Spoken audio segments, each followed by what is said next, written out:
Rothbard on Self-Defense and War by David Gordon, an audio Mises Daily narrated by Diana Kyler.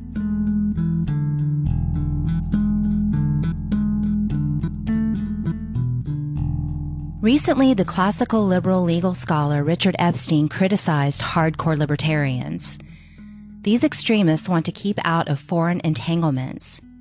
If, as the extremists propose, we act only when there is a direct threat to the United States, it may be too late. We should strike immediately against the forces of death and destruction, such as ISIS. We must spread liberty throughout the world in general and the Middle East in particular. Murray Rothbard certainly qualifies as a hardcore libertarian. Did he turn a blind eye to threats, owing to a commitment to unrealistic principles? By no means, but he differed from contemporary warmongers about the nature of these threats. To grasp his ideas, it is best to put the international relations aside for a moment and begin with an individual's right to defense.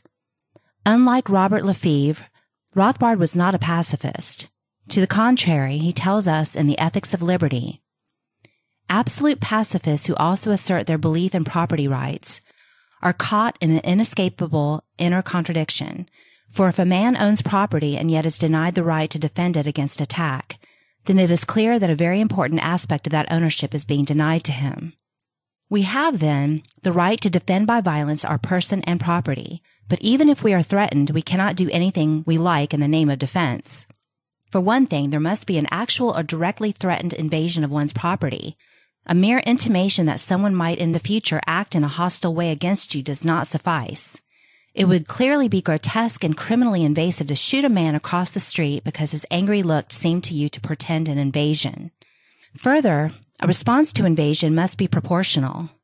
You cannot kill someone just for stepping uninvited onto your property. Rothbard altogether repudiates the view that any rights violator shows himself to be an outlaw who forfeits all rights. On what basis must we hold that a minuscule invasion of another's property lays one forfeit to the total loss of one's own? I propose another fundamental rule regarding crime. The criminal or invader loses his right to the extent that he has deprived another man of his. The exercise of the right to self-defense is subject to another restriction, and this, we shall see, is of crucial importance once we turn to foreign relations. You cannot, while defending yourself, violate the rights of innocence. You cannot shoot an innocent bystander because he blocks the way to your otherwise justified response to an aggressor. Suppose that, in this world, Jones finds that he or his property is being aggressed against by Smith. It is legitimate, as we have seen, for Jones to repel this invasion by the use of defensive violence. But we now must ask, is it within the right of Jones to commit aggressive violence against innocent third parties in the course of his legitimate defense against Smith? Clearly, the answer must be no. For the rule prohibiting violence against the persons or property of innocent men is absolute. It holds regardless of the subjective motives for the aggression. It is wrong and criminal to violate the property or person of another, even if one is a Robin Hood or is starving or is defending oneself against a third man's attack. Rothbard subjects nations to the same limits, and the last of these limits is especially important. Modern warfare of necessity involves assaults on the innocent, and this Rothbard refuses to sanction. All of the consequences of interterritorial war make it almost inevitable that interstate war will involve aggression by each side against the innocent civilians, the private individuals, of the other. In seeking to restrict the conduct of war, Rothbard looked to traditional just war theory.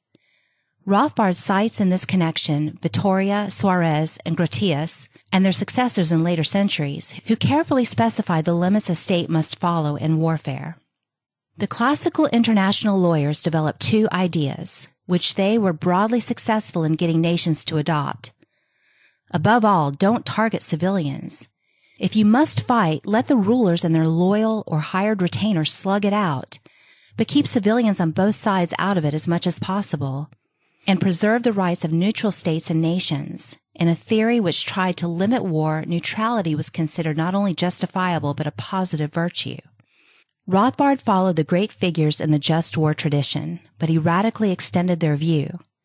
For him, the state was not merely subject to limits comparable to those restricting an individual trying to defend himself. Far from it.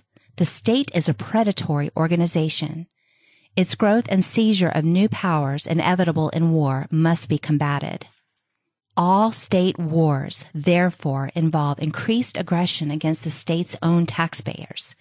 And almost all state wars, all in modern warfare, involve the maximum aggression, murder, against the innocent civilians ruled by the enemy state. Given the manifest dangers of the predatory state, we should oppose the involvement of our own state in any foreign disputes.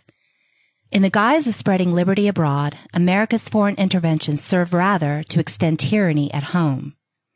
But what of the claim that a non-interventionist policy ignores potential dangers that could inflict massive damage on our population? It is rather late in the day to make this claim.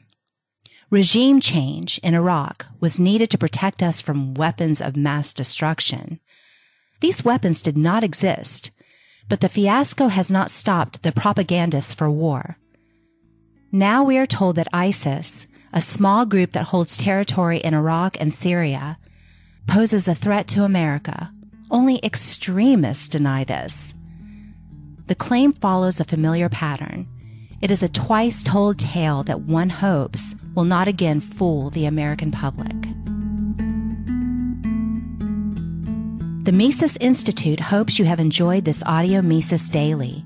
For a world of free market literature, media, and discussion, visit Mises.org.